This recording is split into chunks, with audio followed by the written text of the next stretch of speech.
దామగుండం దామగుండం ఫారెస్ట్లో navy radar station ఇక 12 లక్షల ఔషధ మొక్కలు నరికివేస్తున్నట్టు న్యూస్. ఈ నేవీ రేడార్ ప్రాజెక్ట్ తరహా వ్యవహారంలో 12 లక్షలకు పైగా చెట్లను నరికేస్తారా అనే వార్త వస్తుంది.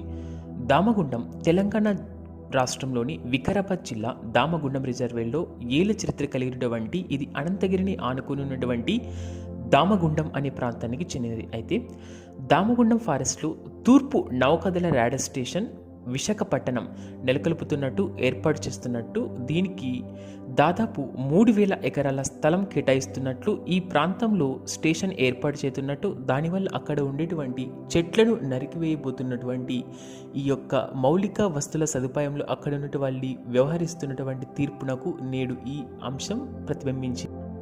ఈ ప్రాజెక్ట్ రాడార్ సిస్టమ్స్ వల్ల అక్కడ ఉండేటువంటి అటవీ ప్రాంతంలోని అటవీ ప్రాణులకు, అంతేకాకుండా అటక్కడ ఉన్నటువంటి వన్యప్రాణులకు ఎంతో ప్రాణహాని కలిగే ప్రమాదం ఉంటుంది. దీంతోపాటు అక్కడ ఎన్నో ఉన్నటువంటి ఔషధ మొక్కలు సైతం ఈ ప్రాజెక్టు వల్ల నశించిపోయే ఈ యొక్క దృక్పథాన్ని కూడా మనం వెత్తి చూపవచ్చు. దీంతోపాటు స్థానికంగా నివాసం ఉన్నటువంటి ఆ యొక్క గ్రామం దామగుండం ప్రజలకు కూడా అక్కడ ఉన్నటువంటి చిన్న చిన్న గ్రామాల తరహా వాళ్ళ యొక్క స్థావరాన్ని కోల్పోయి వాళ్ళు ఎంతో దుష్కృతమైన పరిహారాలను ఎదుర్కోవాల్సిన సమస్య వాటిల్లు.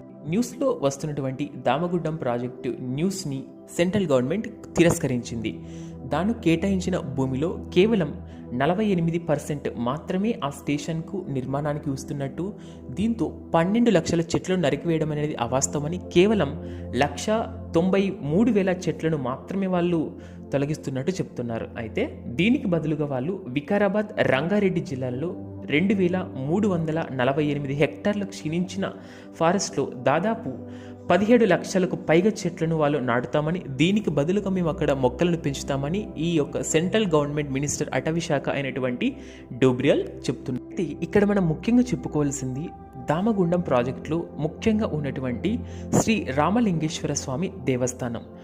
ఈ రామలింగేశ్వర దేవస్థానం దాదాపు 500 ఏళ్ల నాటి ఈ చరిత్ర కలిగినటువంటి ఈ దేవస్థానానికి నష్టం జరుగుతుందని ప్రజలు వాపిస్తున్నారు. కాకపోతే ఈ ప్రాజెక్టు వల్ల ఎటువంటి నష్టం కూడా శ్రీ రామలింగేశ్వర స్వామి ఆలయానికి కుదరదని, దాంతోపాటు అక్కడ ఉన్నటువంటి 32 ఎకరాల ప్రాంతాన్ని కేవలం రామలింగేశ్వర స్వామి దేవస్థానానికి కేటాయిస్తున్నట్టు, అక్కడ ఉన్నటువంటి కొలనుకు కూడా దీని నుంచి ఎటువంటి నష్టం వాటిలేదని సెంట్రల్ గవర్నమెంట్ ఈ యొక్క వస్తున్నటువంటి అవాస్తవాలు అని తిరస్కరిస్తుంది. VLF very low frequency radar station వల్ల మంత్రి దీన్ని మనకు జాతీయ ప్రాముఖ్యత వివరిస్తానని చెప్తున్నారు. అయితే ఇందులో స్థానికులకు ప్రత్యక్షంగా మరి పరోక్షంగా ఉపాధి అవకాశాలు సృష్టించే అవకాశం ఉందని, ఒకసారి ఈ రేడార్ స్టేషన్ అమలులోకి వచ్చిన తర్వాత ఇదివరకు తమిళనాడులో తిరుచువనపల్లిలో ఉన్నటువంటి ఈ రాడార్ స్టేషన్ ఏ విధంగా మనకు ఉపయోగపడుతుందో అదే తరహాలో తెలంగాణ రాష్ట్రంలో ఏర్పాటు చేయబోతున్నటువంటి ఈ రాడార్ స్టేషన్ అంతగా ప్రయోజనానికి చేరుతుందని ఈయన వివరిస్తున్నారు.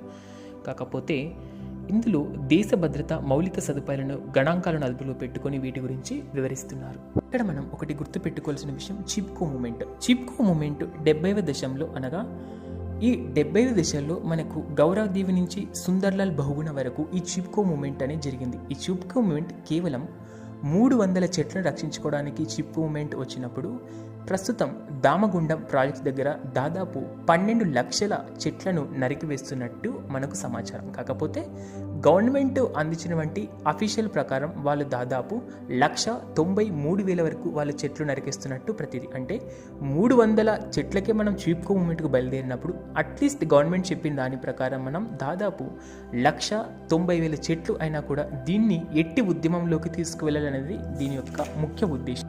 ప్రపంచంలో మొట్టమొదటి ఈ యొక్క నావీ రాకెట్ మనకు రష్యాలో మిచిగమ్ 1982 అండ్ 2004లో మనం చేసినప్పుడు లైక్ అల్జిమేరియన్ and genetics, insects and genetical problems ఇటువంటి డిసీజెస్ రావడం జరిగింది. దాంతో రష్యాలో మొట్టమొదటిగా ఈ యొక్క రాడార్ సిస్టమ్ని క్లోజ్ చేసేసారు. ఈవెన్ అమెరికా సైతం ఏర్పాటు చేసినటువంటి ఈ రాడార్ సిస్టమ్స్ని ఈ యొక్క ప్రకృతికి హాని కలిగించడం వల్ల వీటిని క్లోజ్ చేశారు. కాకపోతే ఇండియాలో మనకు తమిళనాడులో ఏర్పాటు చేసినటువంటి ఈ రాడార్ సిస్టమ్ తర్వాత 2 తూర్పు నౌకాదళాన్ని విశాఖపట్నం ఈ యొక్క తెలంగాణ రాష్ట్రంలోని వెరీ లీ ఫ్రీక్వెన్సీ అందించినటువంటి ఈ యొక్క దామగుండంలో ఈ యొక్క నౌకాదళాన్ని ఏర్పాటు చేస్తున్నట్టు వాళ్ళు చెప్తున్నారు. కాకపోతే మనం ప్రకృతితో ఎప్పుడైతే ఇటువంటి వాటికి మనం పొంతన పెట్టుకున్నప్పుడు ఎటువంటి ఇన్సిడెంట్ అయితేనే మనం ఆల్రెడీ ఇది వరకు మనం ఎక్స్పీరియన్స్ చేస్తూ ఉన్నాం. అయితే కేరళలోని ఈ యొక్క బయోగైడ్స్, అదేవిధంగా మనకు ఈ యొక్క పర్యావరణ పరిరక్షణకు మనకు ఈ అతివృష్టి అనావృష్టి లోపాల వల్ల ఎదుర్కొనే సమస్యలే దీనికి ముఖ్య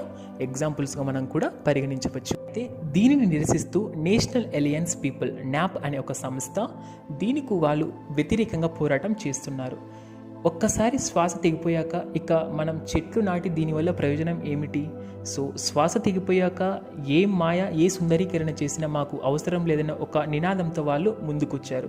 దీనికి ప్రతీకారంగా వాళ్ళు ఆ యొక్క దామగుండాన్ని ప్రొటెక్ట్ చేయడానికి మనం నిరసన తెలుపుతూ చాలా జాతీయ మీడియాలో వీటిని మనం చూడడం జరుగుతుంది. ఈ ప్రాజెక్టులో దాదాపు 1900 వరకు మనకు ఈ tele communication 310 of square kilometers for building and 100 kilometers for radar signals and 27 kilometers for ఈ యొక్క ట్రాన్స్పోర్టేషన్స్కి, అదేవిధంగా మనకు 2900 acres ప్రహారీ గోడ ఈ యొక్క దామోగుండం చుట్టూ నిర్వహిస్తున్నట్టు వాళ్ళు చెప్తున్నారు. ఇందులో మనకు దాదాపు 500 రకాల మొక్కలు విధ్వంసం క్రియేషన్ చేస్తూ దాదాపు 150 రకాల మొక్కలు ఔషధ గుణాలు ఉన్నటువంటి ఈ మొక్కలు నశించడమే కాకుండా దాదాపు అన్ని వైల్డ్ లైఫ్ జీవుల పట్ల దీనికి చాలా దిగ్భ్రాంతి వ్యక్తం చేయాల్సి వస్తుంది. దీనివల్ల మూసీ నదికు దాని యొక్క మొదలే మనకు వికారాబాద్ నుంచి మొదలవుతుంది. కాకపోతే ఈ యొక్క దామగుండం ప్రాజెక్ట్స్ని మనం ఈ విధంగా చేయడం వల్ల మూసీ నది దానికి జన్మతః ఉన్నటువంటి ఆ వికారాబాద్ నుంచే